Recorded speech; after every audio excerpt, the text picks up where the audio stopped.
Hello bachcho. Dear student, today I will start the exercise 8.2. Okay. This exercise is very nice and you will get 2 to 3 marks in this exercise in your board examination. Okay. तो ये exercise 2 या कभी कभी 3 marks के भी question आ जाते हैं. ठीक है. और MCQ में तो आते ही रहते हैं 1 मार्क्स के. तो इस एक्सरसाइज को हम लोग स्टार्ट करते हैं 8.2 को. और this exercise is totally depend on the trigonometric ratios of specific angles. जो मैं एक्सप्लेन कर चुका हूँ पिछले लेक्चर्स में. ट्रिग्नोमेट्रिक रेशियो को कैसे लाते हैं कुछ स्पेसिफिक एंगल के साथ, like 0 degree, 30 degree, 45 degree, 60 degree, 90 degree.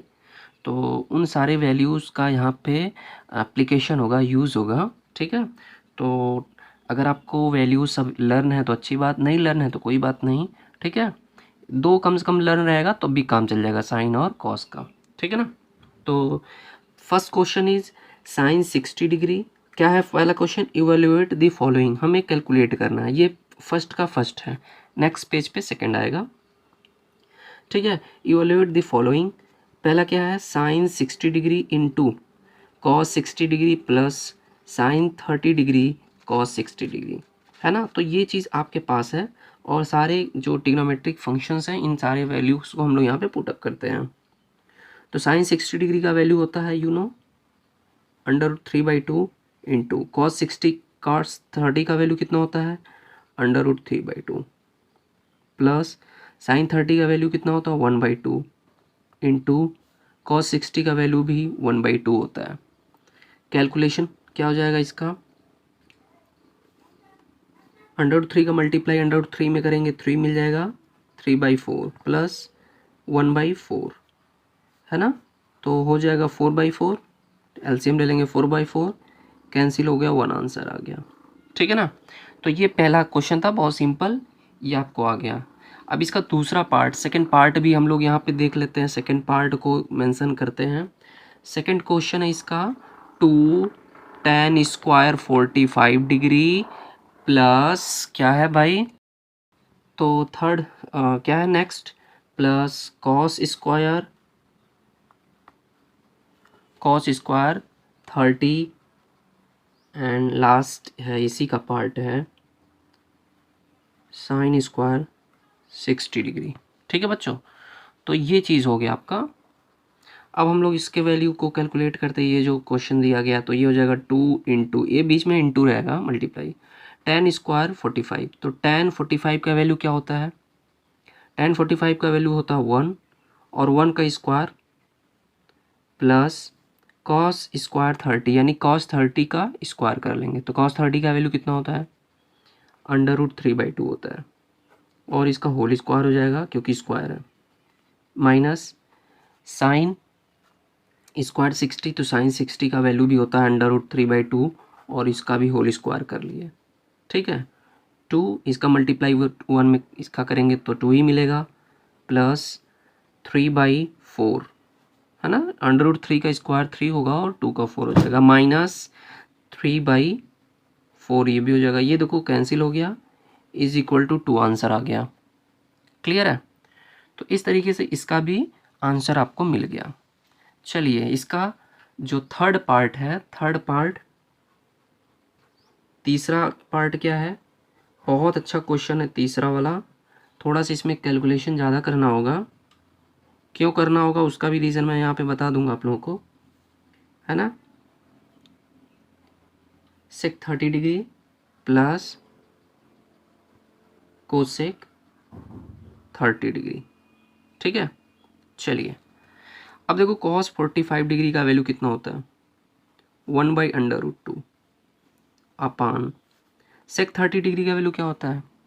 अब सेक 30 डिग्री का वैल्यू जो होता है, नहीं लर्न है तो कॉस 30 का अगर मालूम है तो उसी का हम लोग इन्वर्स कर देंगे, रेसिप्रोकल कर देंगे. तो कॉस 30 का √3/2 होता है, उसका रेसिप्रोकल हो जाएगा 2/√3 प्लस कोसेक 30 का क्या हो जाएगा? तो कोसेक 30 का लर्न नहीं है तो साइन 30 लर्न है तो उसका रेसिप्रोकल कर लेंगे, 2 आ गया. ठीक है. ये हो जाएगा बच्चों 1/√2. ऐसे ही रहने दीजिए. इसको पहले कैलकुलेट करते हैं. तो इसका एलसीएम ले लेंगे, है ना. इसका एलसीएम √3 ही आएगा. और ये हो जाएगा 2 + 2√3। ठीक, अब अगेन क्या करेंगे, ये √3 चला जाएगा ऊपर शिफ्ट हो जाएगा, है ना। जब इस पूरे में इससे डिवाइड करेंगे तो ये उधर चला जाएगा। ठीक है, बात आ रही समझ में। मतलब इसको हम ऐसे लिख सकते हैं, और ये ऐसे एक ट्रिक समझ लो कि दूर का दूर और नज़दीक का नज़दीक, मीन्स ये √2 इसके साथ हो जाएगा, 2 + 2√3। ठीक है बच्चों, इतना समझ में आ गया। अब देखो, हम पहले ही बोले थे कि इस क्वेश्चन का जो कैलकुलेशन होगा वो थोड़ा सा ब्रॉड हो जाएगा। क्यों? क्योंकि अब देखिए इसके आगे क्या करें, आपके माइंड में होता ना इसके आगे क्या करें। तो आज से जान लीजिए, कभी भी डिनोमिनेटर में जब हम इसको सिंप्लीफाई कर रहे हैं तो मेरा टारगेट ये रहा है कि डिनोमिनेटर के प्लेस पे रूट में वैल्यू ना हो। यही होता है कैलकुलेशन जब भी किया जाता है, और डिनोमिनेटर का वैल्यू अगर रूट के अंडर रूट में है ना, स्क्वायर रूट के अंदर या क्यूब रूट के अंदर, तो उस रूट को हटाने का प्रयास करते हैं। और जैसे जैसे हम हटाएंगे तो स्टेप बढ़ेगा। ठीक है, तो हम लोग क्या करते हैं, रूट को हटाते हैं। तो रूट को हटाने का तरीका है, आप लोग क्लास 9th में पढ़े हैं, रेशनलाइजेशन। तो रेशनलाइजेशन हम लोग इस क्वेश्चन में करेंगे, और रेशनलाइजेशन 2 स्टेप में होगा। पहला स्टेप क्या है, ये √2 है ना, इसका एक बार कर लेते हैं, और एक बार इस ब्रैकेट के अंदर वाला, क्योंकि यहाँ पे 2 पार्ट में दिया गया, √2 दिया गया है और ये अलग से दिया गया है ना। इन दोनों में क्या है, ये अलग है और ये अलग है। हाँ, ये दोनों कब एक हो जाएगा, जब इसका इसमें मल्टीप्लाई कर दोगे। तो क्या ज़रूरत है मल्टीप्लाई करने की। तो चलिए हम लोग करते हैं क्या, √2 को हटाएंगे, यानी जब सिंगल वैल्यू को हम लोग, जब कोई भी डिजिट अकेला हो और वो रूट में हो, उसके साथ और कुछ ना हो, जैसे ये है, तो उसको हम लोग रूट हटाने के लिए क्या करते हैं, उसी वैल्यू से न्यूमरेटर और डिनोमिनेटर मल्टीप्लाई कर लेते हैं। तो मल्टीप्लाई करेंगे तो क्या हो जाएगा, √3 में √2 से ऊपर नीचे मल्टीप्लाई कर लेंगे, इसमें भी कर लेंगे, और इसमें जैसे करेंगे तो बच्चों क्या हो जाएगा, ये रूट हट जाएगा ना। क्यों? क्योंकि √2 का √2 में मल्टीप्लाई करेंगे तो √2 हट गया, और ये आपका ऐसे ही रहेगा। ठीक है, बात है समझ में। मेरा मतलब कि हम लोग इसमें √2 से ऐसे मल्टीप्लाई कर ले रहे हैं, अब समझ में आया। तो ये इसके साथ मल्टीप्लाई हो जाएगा, ये इसके साथ कर लेंगे। अब ये नहीं कि इसमें भी करेंगे इसमें भी करेंगे, ऐसा नहीं है। क्यों? क्योंकि ये मल्टीप्लाई हो रहा है बीच में ना, तो ये मान लिया जाएगा कि ये सब में है। ठीक, ये नहीं कि अब यहाँ पे इंडिविजुअल करेंगे, नहीं, ये सब एक ही सेट है। ठीक है, तो अब देखो क्या होगा कि इसका इसमें मल्टीप्लाई कर देंगे, ये हो जाएगा √6, क्योंकि रूट का रूट के अंदर होता है, और ये दो ही हो गया। कोई दिक्कत, कोई प्रॉब्लम नहीं। अब इसमें से क्या कर लो कि ये इसमें से 2 कॉमन कर लेते हैं, 2 कॉमन कर लेंगे। देखो 2 इसमें भी है, 2 इसमें भी है, 2 कॉमन कर लोगे तो बाहर 2 पहले से है, और इस 2 का इस 2 में मल्टीप्लाई हो जाएगा 4, 1 + √3 आ गया। ठीक है, अब क्या करते हैं, देखो अब देखो डिनोमिनेटर में यहाँ पे रूट है, तो इसको हटाने के लिए क्या करेंगे कि अब ये 2 पार्ट में है। अब इसका रेशनलाइजेशन कैसे होता है, इसी के कॉन्जुगेट साइन से ऊपर नीचे मल्टीप्लाई करते हैं, याद आ रहा है ना क्लास 9th में।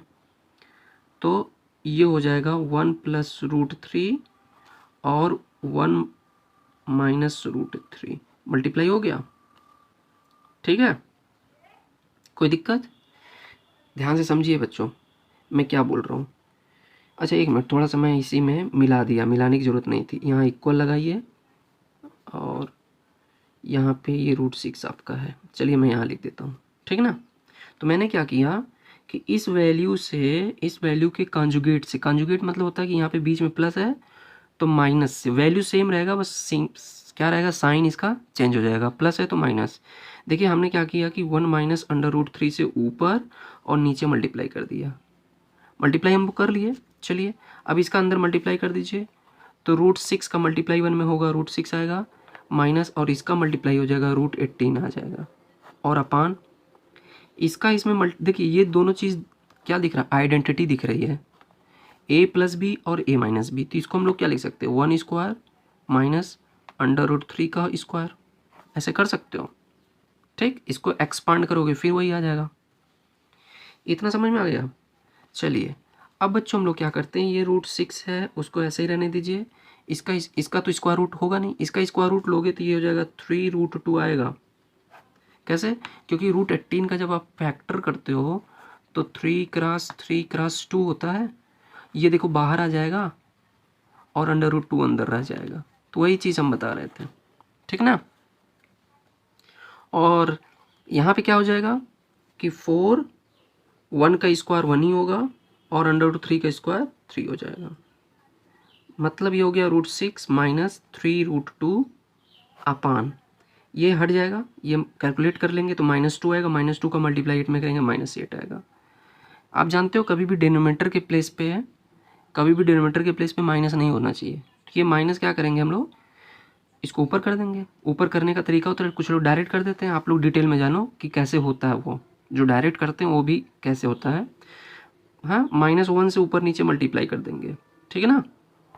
√6 माइनस 3 √2 और -8 हम लोग क्या करेंगे, -1 से ऊपर नीचे मल्टीप्लाई कर देंगे। और जैसे मल्टीप्लाई करेंगे तो इसका इसमें मल्टीप्लाई होगा तो क्या होगा, प्लस हो जाएगा। और इसका इसमें मल्टीप्लाई करोगे तो यहाँ प्लस है माइनस हो जाएगा, और ये माइनस है का प्लस हो जाएगा। भाई इसका मल्टीप्लाई करोगे ना आप, इस -1 का मल्टीप्लाई होगा तो ये प्लस का माइनस हो जाएगा और ये माइनस का प्लस। तो पहले वाला प्लस वाला लिख देंगे, पहले प्लस वाला लिख लेंगे, आफ्टर दैट माइनस वाला। तो इस तरीके से बच्चों ये आपका आंसर आ गया, है ना। बहुत अच्छा क्वेश्चन था, थोड़ा सा कैलकुलेशन। अब ये नहीं कि आपको कोई बताएगा अब इसके बाद ये स्टेप करो, बस आप टारगेट करिए कि कैसे हम लोग स्टेप को आगे बढ़ाते हैं। स्टेप को आगे बढ़ाने का तरीका ये है कि डिनोमिनेटर में देखो, जैसे यहाँ पे था माइनस था, तो अब भाई हम कैसे आगे बढ़ेंगे अब। तो आपको रूल जानना चाहिए कि कभी भी डिनोमिनेटर के प्लेस पे रूट में वैल्यू ना हो, डेसिमल में वैल्यू ना हो, है ना, माइनस में ना हो। ऐसा कभी भी होता तो उसको हटाते हैं, और उसको हटाने के लिए आप लोग हाँ अपने जो प्रीवियस क्लास है उसमें पढ़ चुके हैं, ठीक है। तो जो भी प्रॉब्लम रहेगी हम बताते रहेंगे, जानते भी रहिए रूल, ये नहीं कि जो लोग नहीं पढ़े उनको नहीं आएगा, ठीक है। तो ये था पहला, दूसरा, तीसरा। अभी इसके 2 पार्ट और बचे हैं, तो 2 पार्ट हम लोग नेक्स्ट पेज पे करते हैं, ठीक है। ना इसका 4 पार्ट है, 4 पार्ट देख लीजिए आप लोग, ठीक है। तो ये क्वेश्चन जो है 4 वाला, ये 3 से थोड़ा सा कैलकुलेशन इसका इजी होगा, मतलब उतना ही होगा, ठीक है। और डरिएगा मत, प्लस tan 45 डिग्री, ठीक है। क्वेश्चन मुझे लर्न नहीं है, मैं भी क्वेश्चन को देख के ही राइट कर रहा हूँ, ठीक है। सामने बुक पड़ी है, ठीक है। बुक अभी आप लोगों के सामने लाऊंगा, ज़रूरत पड़ेगी तो।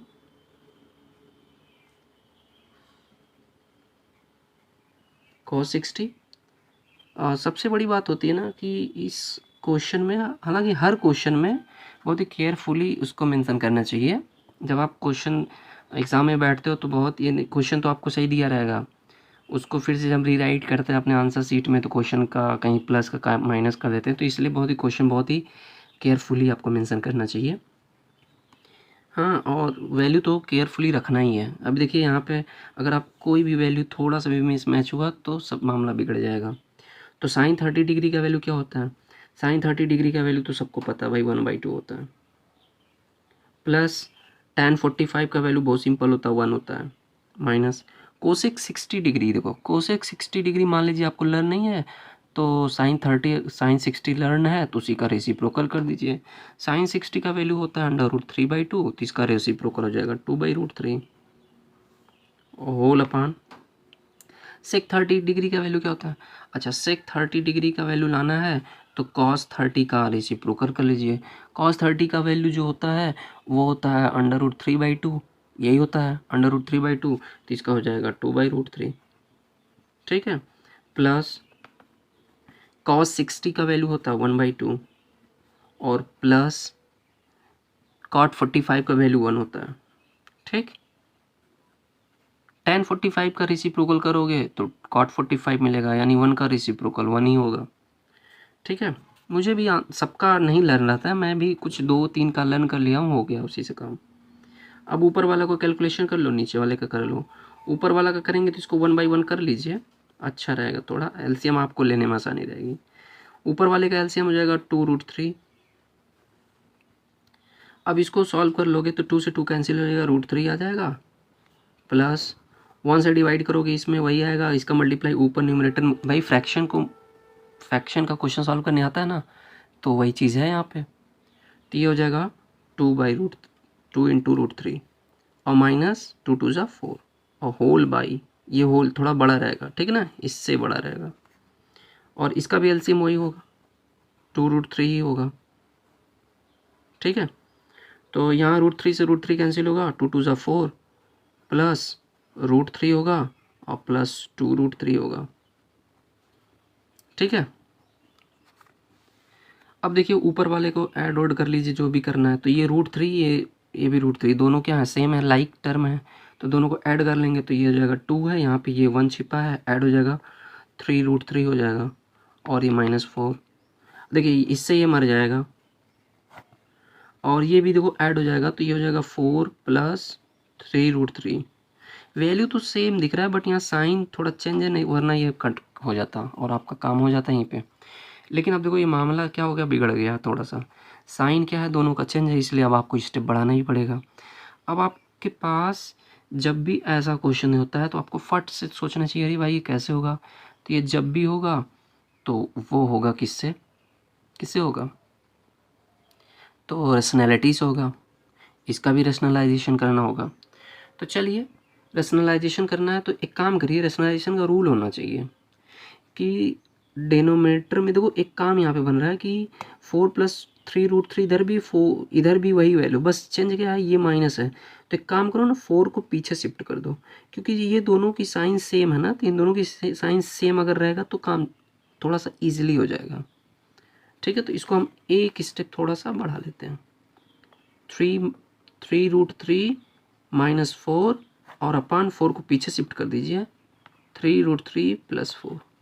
अब जब भी आप रैशनलाइजेशन करोगे तो आपको थोड़ा इजी रहेगा कैलकुलेशन करने में। क्यों होगा, आपको अभी थोड़ा सा सोचना होगा क्यों ऐसा हम किए हैं। अब बच्चों हम लोग रैशनलाइजेशन करेंगे, तो रैशनलाइजेशन का रूल होता है कि कॉन्जुगेट साइन से मल्टीप्लाई करते हैं, डेनोमिनेटर के कॉन्जुगेट से मल्टीप्लाई करते हैं।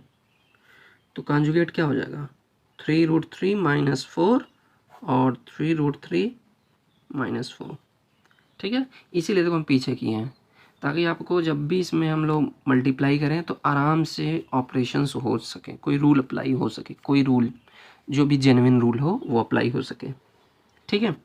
तो बच्चों अब देखो क्या है, मामला कुछ ऐसा बन रहा है, सबको ब्रैकेट में करोगे तो एक फीलिंग आएगी, क्या, देखो दोनों चीज़ सेम सेम है, तो सेम सेम है भाई, होल स्क्वायर हो जाएगा,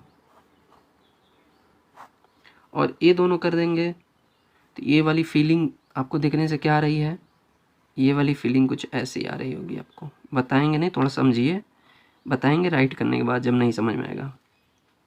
समझ में आया, ये बना a - b का होल स्क्वायर और ये बना a² - b²। इसको करने से क्या होगा, थोड़ा सा आपको जल्दी होगा, हम चाहते तो मल्टीप्लाई भी कर सकते थे डायरेक्ट।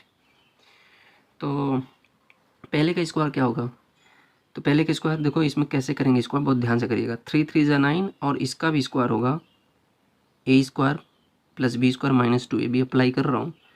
तो फर्स्ट का स्क्वायर मीन्स 3 3 = 9, और जब इसका स्क्वायर करेंगे √3 का तो ये 3 हो जाएगा, रूट हट जाएगा, तो 9 पहले से आया था, 3 यहाँ से मिल जाएगा, 9 3 = 27 + 4 4 = 16 - 2ab, 2ab फार्मूला होता है ना 2ab, तो 2 अलग से, ए वाला ये है और बी वाला ये, सबका मल्टीप्लाई करो, 4 3 = 12 और 2 = 24 और √3, और इसका स्क्वायर देखो वही हो जाएगा 27, कैसे, 3 3 = 9, 9 3 = 27 और -4 4 = 16। पता है जब आप लोगों को कैलकुलेशन आता है ना बहुत अच्छा लगता है, हमको भी जब कैलकुलेशन आता है ना तो हम भी बहुत अच्छा करते हैं, ठीक है। तो कैलकुलेशन रूल आपको पता होना चाहिए, थोड़ा छोटे छोटे रूल्स, मान लीजिए नहीं था, आपसे केयर करेंगे तो अब इससे भी हो जाएगा। जिन बच्चों को थोड़ा सा 9 तक वीक है मैथ, वो भी मेरे लेक्चर को देख करके आराम से इजी वे में मैथ सीख सकते हैं, क्योंकि मैं सारी चीज़ को इंक्लूड कर दे रहा हूँ from beginning to till now, अभी तक जो भी चीज़ें हैं, ठीक है ना। इन दोनों को ऐड कर लेंगे तो कितना हो जाएगा, 43 हो जाएगा, और -24 √3 अपान, इन दोनों को सब्ट्रैक्ट कर लेंगे तो सब्ट्रैक्ट करने पे 11 आ जाएगा। अब बताओ आगे करना है कि नहीं करना है, तो नहीं करना आगे, क्यों, क्योंकि इसके आगे हो ही नहीं पाएगा। ऊपर भी कोई कैलकुलेशन नहीं दिख रहा, कॉमन वमन नहीं दिख रहा है, छोड़ देंगे। नीचे सिंपल 11 है, ना रूट में है ना माइनस में है, तो यही आपका क्या हो गया, आंसर हो गया। ठीक है बच्चों। तो अगर थोड़ा सा माइनस रहता या कुछ रहता है ना, डेनोमीटर के प्लेस पे रूट रहता तो कोई ऑपरेशन अप्लाई करते हैं, नहीं है तो छोड़ देंगे, है ना। अब ये नहीं कि अब हम ले लिए हैं ठेका, इसको मारना ही, इसकी कहानी ख़त्म कर देना है, इसका जान ले लेना है, ऐसा नहीं कुछ। ठीक है ना। तो ये 4 पार्ट हो गया। अब हम लोग चलेंगे नेक्स्ट वाले में, इसका जो नेक्स्ट पार्ट है 5th वाला। ठीक है। अच्छे अच्छे क्वेश्चंस थे आपके पास। 5 cos square 60 degree plus 4 sec square 30 degree minus tan square 45 degree और whole upon sin square 30 degree plus cos square 30 degree. ठीक है। डरिएगा मत कि अरे ये तो स्क्वायर आ गया, कोई प्रॉब्लम नहीं। स्क्वायर जहाँ पे भी रहे वैल्यू रख के स्क्वायर कर दीजिए, क्यूब रहे तो वैल्यू रख करके क्यूब कर दीजिए बस। तो 5 इंटू कॉस स्क्वायर 60, कॉस 60 का वैल्यू 1/2 होता है, स्क्वायर हो गया, कहा ना वैल्यू रख करके स्क्वायर कर दीजिए। अब भाई जिसका स्क्वायर आएगा उसी को देंगे ना, थोड़ी देंगे पड़ोसी को देंगे। तो 4 इंटू सेक स्क्वायर 30, सेक 30 का वैल्यू अभी मैंने बताया था कि कॉस 30 का रेसिप्रोकल कर लीजिए, तो कॉस 30 का होता है √3/2, तो इसका हो जाएगा 2/√3 होल स्क्वायर हो जाएगा, माइनस tan 45 का वैल्यू 1 होता है, 1 की स्क्वायर 1 ही होगा, और होल बाई क्या हो जाएगा, साइन 30 का वैल्यू हो जाता है 1/2 होता है, तो 1/2 का स्क्वायर प्लस कॉस 30 का वैल्यू √3/2 का होल स्क्वायर। ठीक है। इसका हो जाएगा 5 इंटू 1/4 प्लस ये हो जाएगा बच्चों 4 इंटू 2 × 4 और बाई 3, और ये हो जाएगा -1 और होल बाई ये क्या हो जाएगा 1/4 प्लस 3/4। ठीक है। ये हो जाएगा 5/4 प्लस ये 4 × 16, 16/3 -1 और होल बाई ये सब कैलकुलेट करोगे तो 1 आ जाएगा, यानी 1 से डिवाइड इस पूरे में करोगे तो सिंपल सा 5/4 हो जाएगा प्लस 16/3 होगा -1 हो गया। ये ख़त्म हो गया, 1 से डिवाइड करते वही आएगा। कहते हैं ना कि 2 में 1 से डिवाइड करेंगे 2 ही आएगा, तो वही कॉन्सेप्ट है। अब एलसीएम ले लो सबका, तो 12 होगा, 12 से इसको डिवाइड करेंगे 3 आएगा, तो 15 हो जाएगा, प्लस 3 से इसको डिवाइड करेंगे 4 आएगा, 4 का मल्टीप्लाई 16 में कर देंगे तो 64 हो जाएगा, और -12 हो गया। ठीक है। कोई दिक्कत, ये 15 में से 12 निकाल दो, बाकी इसमें जोड़ दो, 3 बचेगा, 3 को इसमें ऐड कर देंगे, 67/12। दिस इज़ योर करेक्ट वाला आंसर। ठीक है। तो इस तरीके से ये हम लोग यहाँ पे कितने पार्ट को सॉल्व कर लिए, 5 पार्ट थे, 5 पार्ट को सॉल्व कर लिए। क्लियर है। अब हम लोग थोड़ा सा ट्रू फॉल्स वो चूज़ द करेक्ट ऑप्शन की तरफ चलेंगे, पेज यही यूज़ करेंगे, और तो क्वेश्चन को हम यहाँ शिफ्ट कर रहे हैं आपके बुक से, क्योंकि क्वेश्चन लिखेंगे तो टाइम हो जाएगा। देखिए क्वेश्चन, देखिए हम यहीं से क्वेश्चन सब राइट कर रहे थे। देखिए क्वेश्चन है सेकंड वाला, choose the correct option and justify your choice. तो पहला पार्ट है 2 tan 30 degree 1 + tan square 30 degree, इसको सॉल्व करिए, इसमें से जो मैच कर रहा है उस पर टिक लगाइए। तो चलिए क्वेश्चन को लिखते हैं 2 tan 30 degree, 2 into tan 30 degree upon 1 + tan square 30 degree. Same एकदम जो भी अभी तक हमने जो भी प्रोसेस किया अप्लाई किया वही रहेगा यहाँ पे भी। तो tan 30 का वैल्यू होता है 1/√3, ठीक, और 1 + 1/√3 का होल स्क्वायर। ठीक है बच्चों। तो ये हो जाएगा 2/√3 और होल बाई ये हो जाएगा 1 + 1/3। ठीक है ना। इसके बाद क्या करेंगे, तो जब चीज़ें ना आए ना, बहुत शार्ट में मत किया करिए, आप लोग डिटेल में करिए, मेरी तरह जैसे मैं डिटेल कर रहा हूँ, मुझे भी नहीं आता है, ठीक है। तो ऐसा नहीं है, हम समझाने के लिए कर रहे हैं। इसका देखो एलसीएम ले लेंगे, 3 × 1 = 3, 1 4, 4/3 हो गया, ठीक है। डायरेक्ट कर लेते हैं, जब डिनोमीटर में कुछ ना हो तो क्रॉस मल्टीप्लाई करके फटाक से ऐड या सब्ट्रैक्ट कर लिया करो। अब देखिए ये ऐसे हो जाएगा, जब डिटेल में करेंगे तो रॉन्ग नहीं होगा, इससे फ़ायदा यही होता है। देखिए ये इससे मर जाएगा, 2 हो जाएगा। अब देखिए ये √3 है ना, तो यहाँ पे भी एक √3 आपको मिल जाएगा, यानी एक √3 से एक √3 कैंसिल हो जाएगा, बचेगा ऊपर √3 और नीचे बचेगा 2। कैसे, ये √3 है, आप 3 को क्या राइट कर सकते हो, 3 को √3 मल्टीप्लाई √3 कर सकते हो, कर सकते हो भाई। कैसे, √3 को √3 में मल्टीप्लाई कर लोगे, ये हो जाएगा, काम फिर से पेयर बन गया, बाहर आ गया कि नहीं आ गया, तो मिल गया भाई। तो इसमें से इसको हम डिवाइड करेंगे, एक √3 बच जाएगा और नीचे अपन √3/2 हुआ। अब देख सकते हैं कि इस आंसर आपका यही आया है। अब इसमें से कौन सा मैच कर रहा है, sin60, हाँ sin60 का ही वैल्यू होता है √3/2। जब एक मिल गया तो ये आपका आंसर है। देख लीजिए आगे भी cos60 दिया है, तो cos60 का वैल्यू 1/2 होता है, tan60 का वैल्यू √3 होता है, sin30 का वैल्यू 1/2 होता है। तीन में से कोई नहीं है, ठीक है, समझ में आ रही बात। अब सेकंड पार्ट है इसका, 1 - tan² 45, 1 + tan² 45। तो ये पहला था। दूसरा है, आप लोग भी बेहतर होगा कि पीछे से आंसर शीट देख करके मत टिक करिएगा, सॉल्व करके करिएगा, अच्छा रहेगा। सॉल्व कर जितना करेंगे उतनी आपकी प्रैक्टिस होगी, और प्रैक्टिस होगी तो चीज़ें क्या होंगी, सुधर जाएंगी, ठीक है। रॉन्ग नहीं जल्दी होता, जब जब आप प्रैक्टिस किए रहते हैं ना, तो रॉन्ग होने के चांसेस कम रहते हैं, और नॉलेज तो मिलता ही है। तो अब 1 - tan 45 का वैल्यू 1 होता है, 1 का स्क्वायर 1 ही होगा, और ये 1 हुआ, 1 + 1 हुआ, ये मर जाएगा, 0/2 मतलब 0 हो गया, 0 आंसर आया है। अब यहाँ पे देख लीजिए कि ऑप्शन में क्या भाई,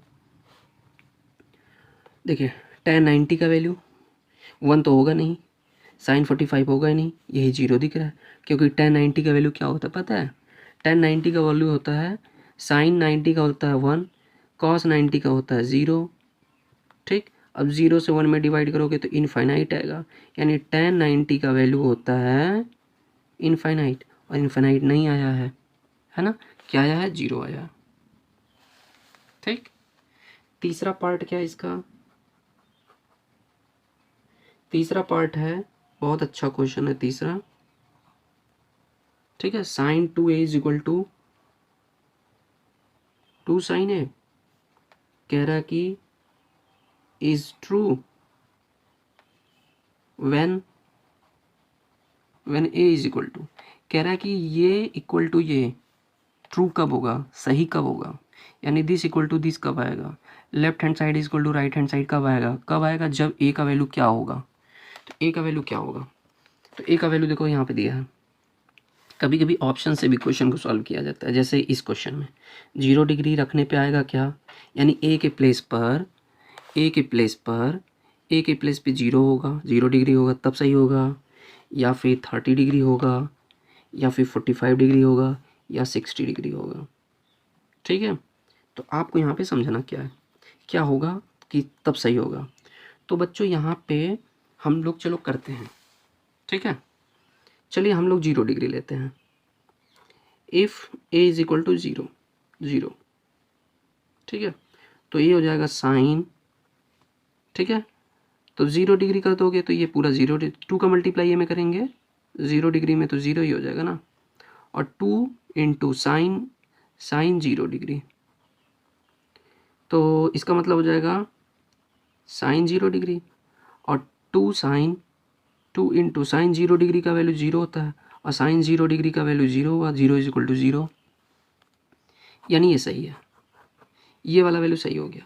बाकी को भी देख लीजिए, पहला ही रखने पे आ गया। 30 डिग्री अगर यूज़ करोगे तो 30 डिग्री यूज़ करने पे क्या होगा, साइन 2 × 30 और 2 × साइन 30, तो ये हो जाएगा साइन 60 डिग्री, और हो जाएगा 2 × साइन 30 रहेंगे, रहने दीजिए। साइन 60 का वैल्यू होता है √3/2 और 2 इंटू साइन 30 का वैल्यू होता है 1/2। क्या इक्वल आएगा दोनों? नहीं आएगा, रॉन्ग है। इसी तरह बाकी भी आप देख लेंगे, 45 का 60 का तो इक्वल नहीं होगा, तो पहला वाला सही है। कोई दिक्कत, कोई प्रॉब्लम नहीं है, कोई प्रॉब्लम तो है नहीं। और इसका एक पार्ट है, और ये 4 वाला यहाँ पे कर ले रहा हूँ कॉर्नर पे, ठीक है। 4 वाला पार्ट है 2 tan 30 डिग्री और whole by 1 minus tan square 30 degree. चलिए 2 इंटू tan 30 का वैल्यू 1/√3 होता है और अपान 1/1/√3 का होल स्क्वायर। बच्चों ये क्या हो जाएगा? 2/√3 हो जाएगा ऊपर वाले का, और नीचे का हो जाएगा 1 माइनस 1/3 हो जाएगा, मीन्स 2/√3 और होल बाई ये हो जाएगा 2/3, ठीक है।